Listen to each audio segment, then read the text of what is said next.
There is one thing I really don't enjoy in terms of telephone calls, and that's waiting for a telephone call, which will give you either good or bad news, and that wait for it is not great. And the only thing worse I can think of is when you get a telephone call out the blue, which gives you bad news, and you're not expecting it, and it comes as a great shock.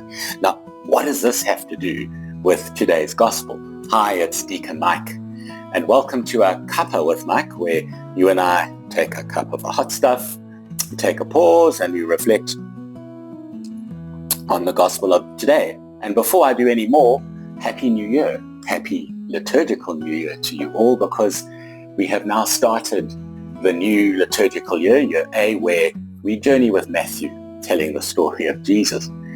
Now, instead of starting almost at a new spot, we start with Matthew almost where Luke had finished last Sunday. Remember, last Sunday was Christ the King, and we realized Jesus was the King not just of the human world but of the entire universe.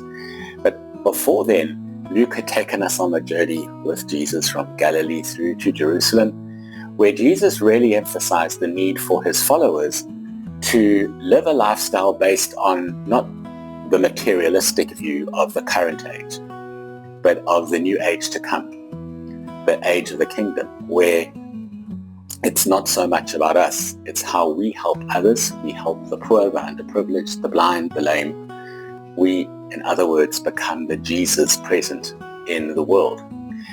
Now, Luke also ended Jesus telling his disciples of a great tribulation that is to come, and this is where Matthew picks it up on this very first day of Advent.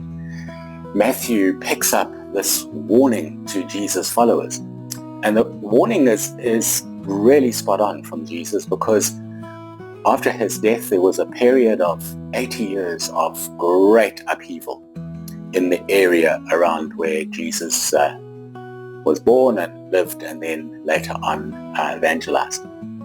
So we had huge turmoil between the Roman authorities and the Jewish authorities. We had that climaxing in the destruction of the temple.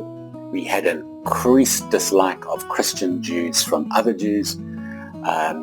Those who were following the way of Jesus were slowly excluded from the community, and eventually the persecution started. And Matthew now continues this, and he comes up with a warning. And he said, you need to be aware that there will be a coming of the Son of Man. And he said, you won't know when it comes. He used an analogy of the great flood story. And then he said, when this happens, there'll be two men in a field, and one will be taken and one will be left behind. There will be two women grinding at the mill. One will be accepted and one left behind. And for Matthew, building on Luke, we see that it is critical that when that out of the blue telephone call comes, that we are ready and we are able to be the ones that will be accepted. And I think not so much just a warning or a view of Jesus to his disciples of the day to say you need to change, you need to get involved with kingdom values. It remains so relevant to us today. And it's interesting, Jesus talks of the second coming, and he used the word parousia, and a common word that we would recognize to translate that into English is not just coming, but advent.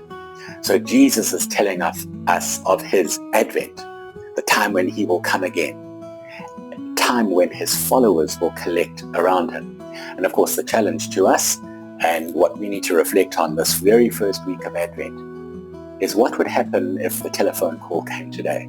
Are we ready? Are we acceptable enough? Are we living that wonderful life that Jesus calls us to do of the kingdom values? Now, as the weeks progress through 2, 3, and 4, the focus moves from the Advent, the second coming, through to that first coming of Jesus, the beginning of the Jesus story, where we will learn right at the end of Advent and on that first day of Christmas we celebrate and learn about the birth of Jesus, the nativity of Jesus. So, much to think about this week. I hope you've enjoyed the reflection. I hope you get energized by the first candle burning. And until next week, think about what would happen if that phone call came. And until next week, God bless.